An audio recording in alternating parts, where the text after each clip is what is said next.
So students will start chapter number 9 of 11th business studies, that is internal trade. As far as the meaning of internal trade is concerned, ये हमने किया हुआ है chapter number 1 में, जहां हमने business का मीनिंग किया था और टाइप्स ऑफ ट्रेड भी वहां हमने किया था। वहां देखने की जरूरत नहीं है आपको, अगर आपको याद है तो बता दीजिए, नहीं याद है तो हम कर ही रहे हैं, कोई बात नहीं। वो नोटबुक्स मत देखो, वो वाली बुक मत देखो जो आपने PT1 में पढ़ी थी। अगर आपको याद है बताइए, यस का नंबर। Internal trade, external trade, interport trade. ठीक है बेटा, these are the types of trade, है ना। Internal trade, no interport trade थोड़ी वहां पे है, internal trade and external trade types थी। एक्सटर्नल में आगे था import export and interport trade. Here I am asking about meaning of internal trade. Meaning कौन बताएगा? कनव, जो इंटरपोर्ट वर्ड था ना, वो एक्सपोर्ट इंपोर्ट के साथ 3 टाइप्स थी एक्सटर्नल ट्रेड की, इंपोर्ट एक्सपोर्ट एंड इंटरपोर्ट, ये वहां पे था word. I am asking here about internal trade. Anyone else? ये तो हाथ खड़े करते ही हैं बच्चे, ये तो करते ही रहते हैं हाथ खड़े, वो हाथ खड़े करें बच्चे जो कम करते हैं। Trade with in the country. मैं बेटा, आप हैंड रेज करिए, मैं बताऊंगा बच्चे। अनिरुद्ध आप हैंड रेज करिए बेटा, मैं पूछूंगा ना फिर आप बताना, उसके बाद बता दीजिए। प्रभजोत बताइए आप। Buying and selling of goods and services within the geographical boundaries of the country. Exactly बेटा, buying and selling of services within a country, है ना। Goods also, buying and selling or exchange of goods and services within the national boundaries of a country is known as the internal trade. For example कौन बताएगा इसकी? Example देके बताइए मेरे को, इसको बता दीजिए। केतन बताओ। Sir, goods purchased from Delhi. हाँ, to be consumed in America, Punjab.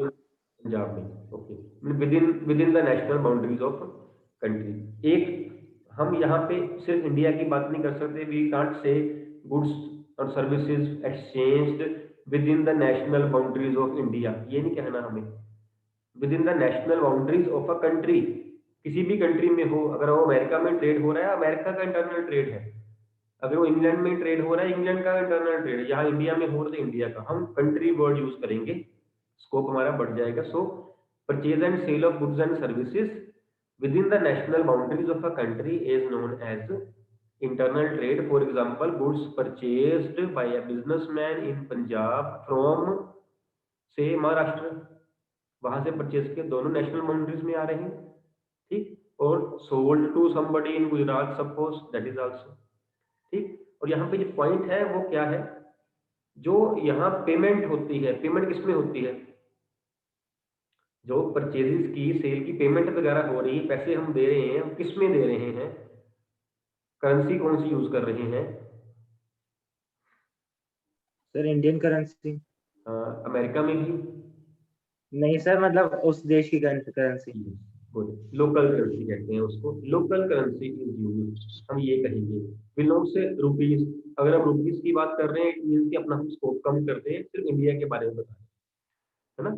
अगर ऐसे ही हम यूरोज, डॉलर्स, येन की बात करेंगे तो हम रिस्पेक्टिवली यूरोप या अमेरिका या हम जापान के बारे में बात करें, तो हम ये कहेंगे local currency is use. Local currency means currency of that particular country जहां पे ट्रेड हो रहा है। Clear? And internal trade is also known as home trade. Home trade, domestic trade, domestic trade भी इसको बोलते हैं, और होम ट्रेड जो है वो भी इसी को ही बोलते हैं, इंटरनल ट्रेड को। इसकी भी हमने वहां पे क्लासिफिकेशन की थी, मेरे को याद है। इंटरनल ट्रेड जो है itself it is of 2 types. कौन कौन सी हो सकती है टाइप्स इसकी? 2 टाइप्स इंटरनल ट्रेड की। हाँ जी, वंशिका कपूर बताना बेटा। Wholesale and retail. Yes, wholesale trade, wholesale trade and retail trade. Wholesale trade and retail trade. Wholesale trade क्या होता है? होलसेल ट्रेड जैसे हम अगर हम चेन ऑफ डिस्ट्रीब्यूशन की बात करें, चेन ऑफ डिस्ट्रीब्यूशन मीन जब हम गुड्स को इसकी प्लेस ऑफ प्रोडक्शन से प्लेस ऑफ कंजम्पशन तक लेके जाते हैं, उसको हम कहते हैं चेन ऑफ डिस्ट्रीब्यूशन। जैसे पहले गुड्स थी मैन्युफैक्चरर के पास, उसने मैन्युफैक्चर करी, उसके बाद वो गई होलसेलर के पास, उसके बाद वो गई रिटेलर के पास, उसके बाद वो हमारे तक कंज्यूमर तक आते हैं। कई बार बीच में एजेंट भी होता है, कहीं ना कहीं एजेंट भी होता है। मैन्युफैक्चरर ने अपने एजेंट रखे होते हैं, एजेंट आके देता है होलसेलर को, होलसेलर देता है रिटेलर को, रिटेलर आके देता है कंज्यूमर को। ठीक है, हम एजेंट लेके ही चल रहे हैं, देखो some time it is there some time it is not there. जो मेन जो है हमारे पास चेन में पार्टीज वो यही है। This is place of production manufacturer या producer, this is place of consumption that is consumer, wholesaler and retailer they are the middleman. Middleman कहते हैं इनको, जो कि हेल्प करते हैं मैन्युफैक्चरर से गुड्स पहुंचाने में कंज्यूमर तक। Smooth flow of business activities हम कह सकते हैं, सामान को हम जब पहुंचाते हैं कंज्यूमर तक, that is the purpose of having wholesalers and retailer. तो wholesale trade is this trade and the party, the person by whom the wholesale trade is being done, he is known as wholesaler. It is not wholesaler, seller नहीं कहना, SELLER नहीं है, wholesale SAELER, wholesaler. And the party who conducts the retail trade is known as retailer. Retailer generally जो हमारे यहाँ shopkeepers वगैरह होते हैं उनको हम रिटेलर भी कह देते हैं, वो रिटेलर्स ही हैं। जहाँ से कंज्यूमर जो है सामान लेके आता है वो रिटेलर ही है। हम अपने बाजार में, अपने घर के आसपास जिस भी शॉप से सामान लेके आ रहे हैं वो रिटेल ट्रेड ही कर रहा है। Fine. So wholesale trade is done by the wholesaler, retail trade is done by the retailer. Now what is wholesale trade? Wholesale trade वो ट्रेड है in which the goods are produced from the manufacturer in bulk. Bulk क्या होता है? In bulk. Bulk मतलब large quantity. बहुत ज्यादा quantity। Yes, large scale पे, Huge quantity. Yes. जो होलसेलर है he purchases the goods from manufacturer in large quantity and sells to a retailer in Profit। small quantity, नहीं, small quantity. ठीक है, जो मैन्युफैक्चरर है वो क्या करेगा? सपोज हम बात करते हैं शुगर मिल की, शुगर मिल की बात करते हैं, तो वो हम जो शुगर है वो कुछ केजी लेके आते हैं ना, वो 2 केजी ले आए, 5 केजी ले आए, 10 केजी ले आए। हम थोड़ी शुगर के 100 किलो वाला बैग लेके आते हैं घर पे, हम क्यों लेके आते हैं, है ना, हम तो लेके आते। लेकिन जो मैन्युफैक्चरर है वो पूरे पूरे बैग्स बना रहा है, 100 किलो वाले, 50 किलो वाले, और एक बैग 2 बैग नहीं बना रहा, थाउजेंड्स ऑफ बैग्स बना रहा है। जब वो बना रहा है थाउजेंड्स ऑफ बैग्स बना रहा है वो, है ना, लार्ज क्वांटिटी में प्रोड्यूस कर रहा है, लार्ज स्केल प्रोडक्शन कर रहा है। जो होल सपोज इसने बनाए से 2000 बैग्स ऑफ शुगर, अब इसके भी तो कई होलसेलर होंगे, कई होलसेलर होंगे।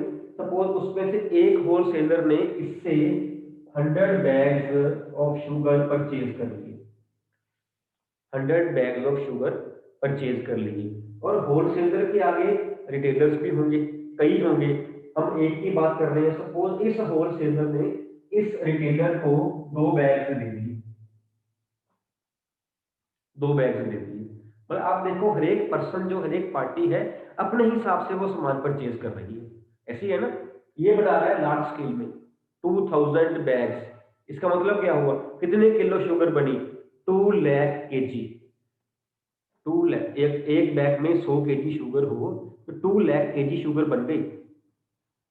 इसने लिए 100 बैग्स मीन्स 10,000 केजी, इसने लिए 2 बैग्स मीन्स 200 केजी।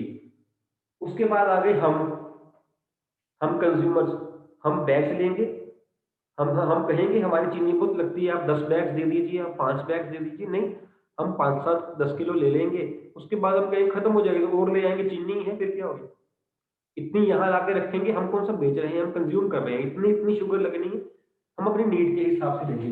कंज्यूमर जो है सपोज वो 1 kg 2 kg 5 kg 10 kg अपने हिसाब से ले रहा है, जिसकी जितनी रिक्वायरमेंट है वो उतनी ले रहा है। तो होलसेल ट्रेड क्या है? It is a trade in which the goods are purchased in bulk from manufacturer, bulk में आ गई large quantity में, and sold to the retailer in small quantity, small हो गई। And what is retail trade? It is that trade in which the goods are purchased from the wholesaler and sold to the consumer as per their needs. See, as per the needs of the consumer। तो उसने bags खोल देने हैं, उसने बोरी खोल देनी है, किसी को 5 किलो 10 किलो चाहिए उसको भी दे देनी है, किसी को आधा किलो चाहिए उसको भी दे देनी है, उसने जितनी उसकी नीड है। रिटेलर ने अपने हिसाब से सामान जो है वो होलसेलर से परचेज करके कंज्यूमर को बैग्स नहीं उसने सेल करने हैं, ना ही कंज्यूमर ने बैग्स लेने हैं इसके रिटेलर से, उसको उसकी नीड में वो तोल तोल के देगा। हाँ जी 2 किलो दे दीजिए, हाँ जी किलो दे दीजिए, हाँ जी आधा किलो दे दीजिए, हाँ जी 5 किलो 10 किलो, जो भी नीड है उस पर्सन की उसके हिसाब से वो ले लेगा। तो जो पार्टीज का इनका मेन जो पर्पस है वो क्या है? अगर हम होलसेलर की बात करें, पहली बात तो ये होलसेलर है that is a very important link in the chain of distribution. It is very important link because अगर होलसेलर ना हो तो रिटेलर को कौन देगा चीजें, और रिटेलर के पास नहीं पहुंचेंगी तो हम कैसे जो है वो परचेज करेंगे। आप देखो कितनी चीजें आती हैं, यहाँ तो हम सिर्फ शुगर की बात कर रहे हैं, इसके अलावा कितनी चीजें आती हैं ना। Don't think about only grocery items है ना, शुगर से हटके आप चाय पत्ती पे आगे होंगे, चाय पत्ती से हटके आप शैम्पू सोप पे आगे होंगे, इसके अलावा देखिए आप कितना सामान आता है। अगर ये होलसेलर्स ना हो तो सामान कैसे आएगा? बिकॉज मैन्युफैक्चरर जो है वो हर जगह पे नहीं है, जो मैन्युफैक्चरर है वो हर जगह पे नहीं हो सकता ना, हर जगह प्लांट नहीं लगा सकता, उसको कोई ना कोई पर्सन चाहिए जो उसे सामान परचेज करके आगे श्योर करेगा कि सामान दुकानों पे पहुंच जाए, सो दैट कि जो कस्टमर दुकानों पे ले लें सामान जाके। होलसेलर जो है ये करेगा काम। उसके अलावा होलसेलर क्या करेगा? जो मैन्युफैक्चरर के पास से आने वाली चीजें हैं, कोई आगे आने वाली ऑफर है, कोई आगे आने वाला नया प्रोडक्ट है, उसकी इंफॉर्मेशन है, कोई डिस्काउंट है, कोई लकी कूपन सिस्टम निकलना है, कोई रेट कम होने वाले हैं बढ़ने वाले हैं, इसके बारे में इससे पूछ के रिटेलर को बताएगा और रिटेलर हमें बताएगा, है ना, सो दैट कि हम या तो चीज अगर हम बताते हैं कि जल्दी कर लो चीज महंगी होने वाली है ज्यादा परचेज कर लो, हम ज्यादा परचेज कर लेते हैं बिकॉज लगनी होती है चीज। अगला कहता है रुक जाओ चीज सस्ती होने वाली है आगे सामान सस्ता हो जाएगा अभी मत परचेज, हम रुक जाते हैं। ये कैसे चलता है पता? जो होलसेलर होते हैं ना वो बताते हैं रिटेलर को, रिटेलर जो है ये बताता है कंज्यूमर को, और होलसेलर क्या करेगा? ये मार्केट की इंफॉर्मेशन लेगा रिटेलर से, कंज्यूमर की प्रेफरेंसेस लेगा रिटेलर से, कंज्यूमर को क्या चीज चाहिए, कंज्यूमर का डिमांड उसकी क्या है, फैशन क्या चल रहा है आजकल, ट्रेंड क्या चल रहा है, कौन सा कस्टमर आपके पास आ रहा है, उससे वो इंफॉर्मेशन लेगा रिटेलर से, और वही इंफॉर्मेशन जो है आगे वो मैन्युफैक्चरर को प्रोवाइड करेगा so that the goods can be made accordingly as per the needs of the customers. In this way जो होलसेलर है it is a very vital link in the chain of distribution, क्योंकि ये manufacturer में और consumer में आपस में इनको कंज्यूमर को बताता है आने वाले प्रोडक्ट के बारे में, आने वाली ऑफर्स के बारे में, और इसको बताता है मैन्युफैक्चरर को कंज्यूमर्स की डिमांड के बारे में, सो दैट कि जो मैन्युफैक्चरर है वो कंज्यूमर की डिमांड के हिसाब से गुड्स को बनाए। ये ना हो कि वो गुड्स बनाए कुछ और, बिकनी कुछ और हो और बाद में प्रॉब्लम आ जाए, गुड्स सेल ही ना हो। ठीक है, रिटेलर जो है वो भी यही काम करता है because both are the links, both are the links. Retailer भी कंज्यूमर से इंफॉर्मेशन लेता है और वो होलसेलर को देता है so that the information can be send to the manufacturer, और रिटेलर जो है होलसेलर से इंफॉर्मेशन लेके आगे वो कंज्यूमर को बताता है कि ये वाला नया प्रोडक्ट आने वाला है, ये वाली नई सर्विसेज आने वाली है ना, ये वाली डिस्काउंट ऑफर्स आने वाली हैं, तो दिवाली की ऑफर आपको पता है आ जाती है, तो नए साल पे कुछ चीज़ की ऑफर आ जाती है। ऐसी सारी ऑफर्स को वो होलसेलर से लेके कंज्यूमर तक पहुंचाता है, सो दैट कंज्यूमर का भी बेनिफिट हो जाए। ठीक है, सो वी कैन से कि both are very important links in the chain of distribution. Fine, इनका होना या ना होना वो फायदे वाली बात है या वो लॉस वाली बात है, ये बाद में टॉपिक है, हम बाद में डिस्कस करेंगे।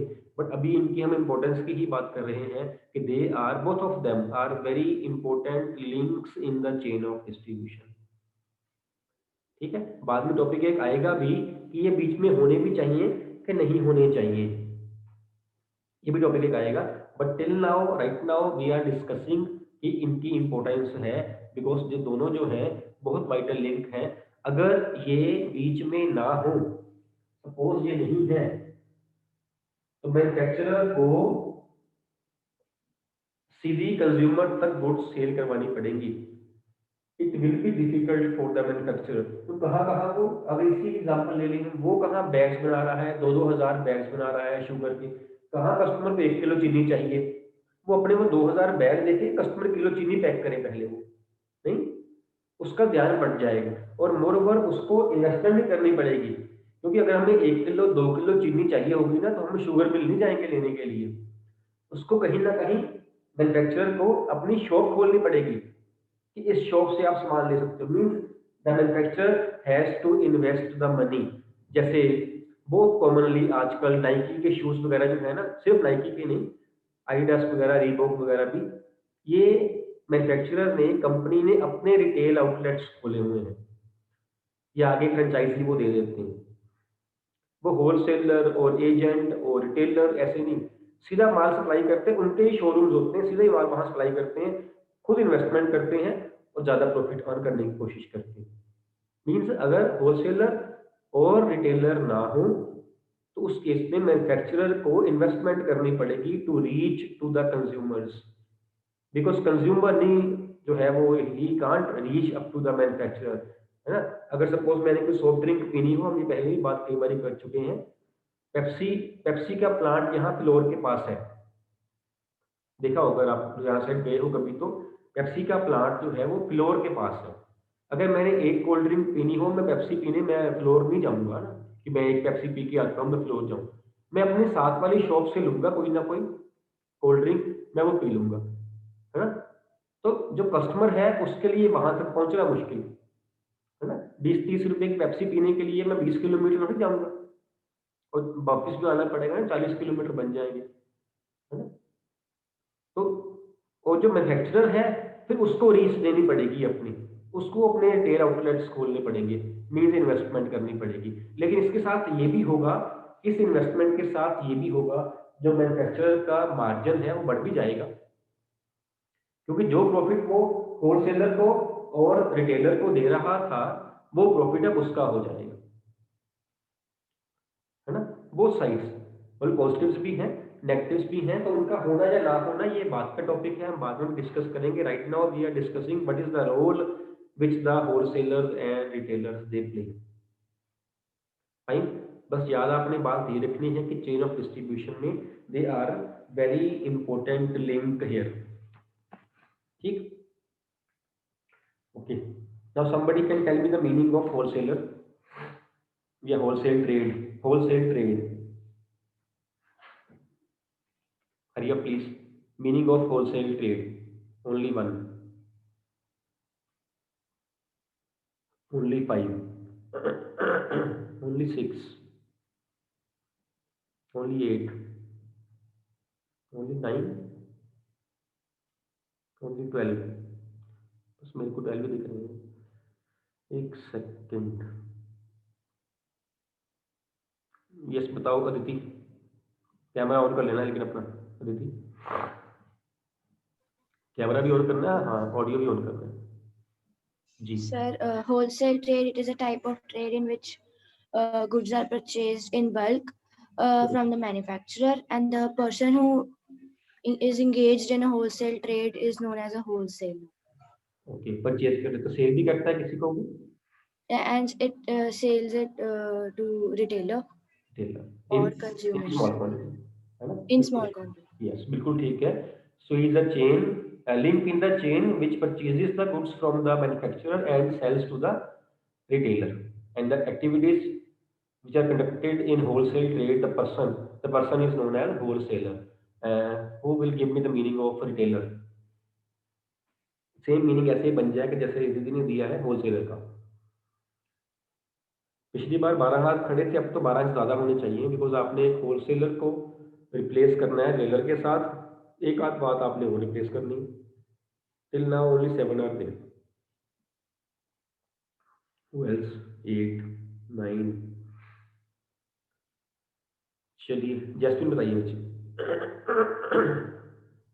In wholesale, in retail trade, the retailer buy the goods from the wholesaler in small quantity and sell the goods to the ultimate consumer in which quantity? in small quantity. As per their need, small quantity या as per their need. यहाँ पे consumer के बारे में हम as per their need बता सकते हैं, बिकॉज नीड हर एक कंज्यूमर की अलग ही होनी है। हमने पहले भी बात करी, आधा किलो वाला भी होगा, 5-10 किलो वाला भी होगा। ठीक है, बिल्कुल ठीक है। और the person who performs these activities known as Retailer. Retailer. बिल्कुल ठीक है बच्चे, बिल्कुल सही है। अब लिखिए इसकी features of wholesalers. Features of wholesalers मैं लिखवा रहा हूँ। पहले होलसेल ट्रेड का मीनिंग, उसके लिए स्पेस छोड़ देना अगर आपने साथ में नहीं लिखा है। अगर लिखा भी है तो भी आप 2-4 लाइन छोड़ देना, अब आपको बाद में याद आएंगी ना, यहाँ पे ऐड कर लेना। अभी हम लिख रहे हैं features of wholesale. Number 1, point सारे वही आएंगे, 2-4 पॉइंट एक्स्ट्रा आ सकते हैं, बहुत सिंपल पॉइंट्स होंगे। लिखिए, he is involve in trade, he is involved in the trade which deals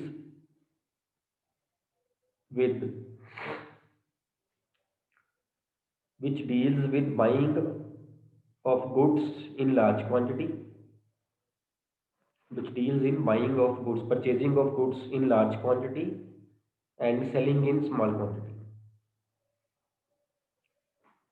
हो गया एक फीचर, ये बिल्कुल सिंपल है, आपने स्टार्टिंग में जो लिखा है मीनिंग में, ये भी फीचर है उसका। Second feature, he is a link between, complete this, he is a link between manufacturer and retailer. Manufacturer and tailor. बिल्कुल ठीक केतन। केतन जब यहाँ आंसर करते हो ना, लगता है आपके 50 में 50 मार्क्स आ जाएंगे, 80 में 80 मार्क्स आ जाएंगे। पेपर चेक करते हैं, मिस्टेक्स बहुत होती हैं बेटा। इस बार भी ऐसे हुआ, कम आए हैं मार्क्स आपके? यस कितने आए हैं बिजनेस में? 30 से कम होंगे। नहीं सर, 30 है पूरे। 30 पूरे? फिर 29 है। 30 है सर शायद, बाकी मैं भूल गया। चलो, और अकाउंट्स के फिर भी आपके इससे तो बेटर थे, लेकिन फिर भी इतने बेटर नहीं थे, इतने हो सकते थे। अकाउंट्स के आपके 35 से 40 की रेंज में है मेरे ख्याल से, शायद, यस सर। है ना? ऐसे है ना? तो मैं आपकी बात कर रहा था, जब मैंने कहा था अनएक्सपेक्टेडली कई बच्चों के मार्क्स कम हो गए, उसमें से एक आप भी थे, और के भी हुए हैं। अब जब शीट्स समझ देखने गया आप आओगे, शीट्स देखने आओगे ना जब स्कूल, टर्न कब मंडे है आप लोगों की? आपकी क्लास की टर्न मंडे है ना? यस जब आप आओगे तो ध्यान से आके आपने जो है वो शीट चेक करनी है, ठीक है?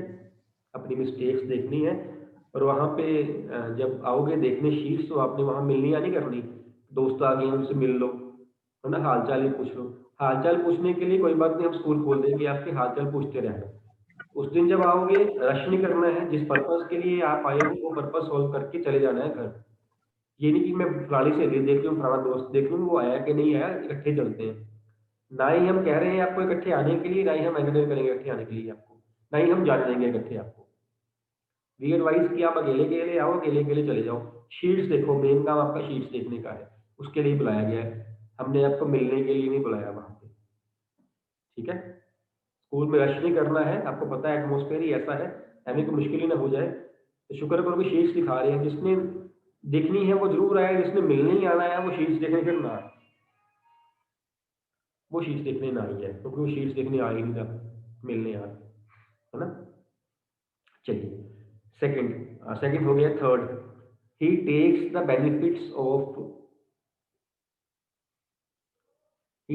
the benefits of large scale economies large scale economies क्या होती है कि जब हम लार्ज स्केल पे सामान प्रोड्यूस करते हैं या परचेज करते हैं, तो जो हमें इकोनॉमीज, जो हमें सेविंग्स होती हैं, उनको बोलते हैं large scale economies. And you know whenever we purchase और we produce in large scale, हमें सस्ता पड़ता है। ये जब 100 बैग रखे लेगा, इसको सस्ता पड़ेगा, या हम 2-2 किलो 4-4 किलो लेंगे, हमें सस्ता पड़ेगा। ऑफ कोर्स इसको सस्ता पड़ेगा। हम 2, 4, 5, 10 किलो ले रहे हैं, वो 10,000 किलो ले रहा है। 100 बैग्स और 100 किलो का बैग, एक वही 100 किलो वाली, 10,000 किलो हो गया उसकी परचेजिंग, और हमारी 10 किलो भी नहीं होनी। सस्ती किसको पड़नी है? ऑफ कोर्स उसको ही पड़नी है। तो enjoys that, he takes the benefits of large scale economies because he is purchasing in bulk। ठीक है, next, he deals in goods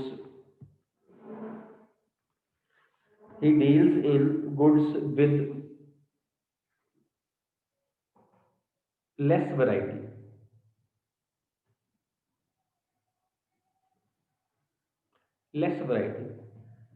but more quantity also, but more quantity। उसके पास, होलसेलर के पास variety नहीं होती, इतनी कम होती वैरायटी, लेकिन quantity बहुत होती है। इसके उल्टा रिटेलर के पास क्वांटिटी नहीं होती इतनी, पर वैरायटी बड़ी होती है। आप शैम्पू लेने जाओ रिटेलर के पास, आपको 20 तरह के शैम्पू दिखा देगा वो, ये वाला भी है, ये वाला भी है, ये वाला। आप बोलो मेरे को 2 या 3 चाहिए, वो कहेगा बस 2 ही है, तीसरा नहीं। क्वांटिटी नहीं होती इतनी, क्योंकि उसको वैरायटी ज्यादा रखनी होती है। होलसेलर ने वैरायटी नहीं रखनी होती, उसने क्वांटिटी रखनी होती है, क्योंकि जब उसको उससे रिटेलर ने परचेज करना है, उसने ज्यादा सामान परचेज करना है। रिटेलर से कंज्यूमर ने लेना है, कंज्यूमर ने नहीं इतने लेने होते, कंज्यूमर थोड़ी चीज लेनी होती है, राइट। और जितनी वैरायटी होलसेलर रखेगा, उसकी इन्वेस्टमेंट भी उतनी ज्यादा हो जाएगी। नहीं, उसे इन्वेस्ट भी करना पड़ेगा। अगर ये एक मैन्युफैक्चरर से 100 बैग ले रहा है शुगर के, इसको 100 बैग्स की इन्वेस्टमेंट करनी पड़ेगी। रिटेलर 2-2 बैग भी लिए, तो चाहे वो 5 होलसेलर से 10 बैग ले ले, 5 तरह की शुगर लेके आ जाए, तब भी चलता है, क्योंकि इसकी वैरायटी कम होती है, इसको इन्वेस्टमेंट ज्यादा करनी पड़ती है। इसको इन्वेस्टमेंट कम करनी पड़ती है, इसलिए वो वैरायटी ज्यादा रख सकता है। और वो कंज्यूमर ने चीज लेनी होती है रिटेलर से, इसलिए इसको रखनी पड़ती है वैरायटी। नहीं, अगर हम सोप भी लेने जाए ना, तो भी हम देखते हैं कि 5-7 दिखा दे पहले सोप, उसके बाद ही हम परचेज करें हमने कौन सा करना है। टूथपेस्ट भी ऐसे ही है, टूथब्रश भी ऐसे ही है, शैम्पूज भी ऐसे ही हैं, जितने टॉयलेटरी प्रोडक्ट्स हैं सब ऐसे ही हैं। पहले हम देखते हैं, उसके बाद हम परचेज करते हैं। रिटेलर के पास 2-2, 4-4, 5-5 पीस ही होते, ज्यादा पीस नहीं होते, वैरायटी ज्यादा होती है। ठीक, next is, he provides market information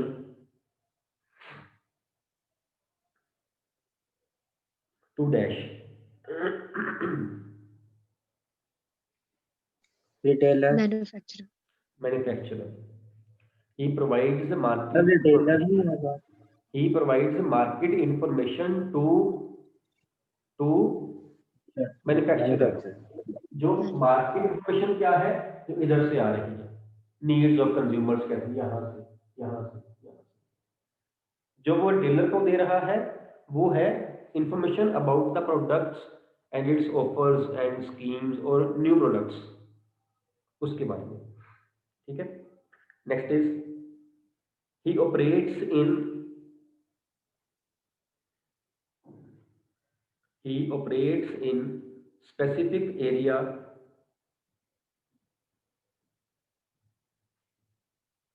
specific area determined by the producer। specific area determined by the producer। ठीक है, होलसेलर के लिए जो एरिया होता है वो बताता है मैन्युफैक्चरर या प्रोड्यूसर कि आपने किस एरिया में ऑपरेट करना है। ये ना हो जाए एक एरिया में 2 होलसेलर हो जाए, एक में कोई भी ना हो, है ना। तो लॉस किसका अल्टीमेटली हो रहा है? अल्टीमेटली लॉस हो रहा है प्रोड्यूसर का। तो एरिया प्रोड्यूसर बताएगा होलसेलर को कहाँ ऑपरेट करना है, एक एरिया में एक ही होलसेलर होगा। ठीक, next is he displays goods, या ऐसे लिख लो, he displays less goods as compared to retailer। Goods display तो करता है लेकिन कंपैरेटिवली रिटेलर से वो कम डिस्प्ले करता है। he displays less goods as compared to retailer।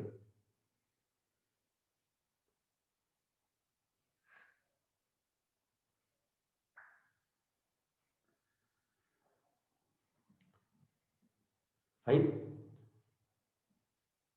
एक और पॉइंट लिख लीजिए, ये भी एक कंपैरिजन सा बन जाएगा रिटेलर और होलसेलर के बीच में। He bears more risk as compare to retailer. He bears more risk as compare to retailer. तो इसमें आपके जो पॉइंट्स हैं इसके फीचर्स के भी हो रहे हैं, कहीं ना कहीं हल्का सा टच रिटेलर और होलसेलर के कंपैरिजन का भी आ रहा है ना। कितने पॉइंट्स हो गए हैं? 8। हो गए हैं, मोर देन सफिशिएंट है ये पॉइंट्स। आज के टॉपिक में आपको प्रॉब्लम कोई है तो पूछ लीजिए बच्चे, बाकी जो है हम वो कल डिस्कस करेंगे। हाँ जी हिना। Excuse me sir. हाँ जी बोलो। ये हिना को कहा था, ये आवाज जेंट्स की आ रही है, क्या हो गया? हिना की आवाज को क्या हो गया? हिना क्या हो गया तेरी आवाज को? सर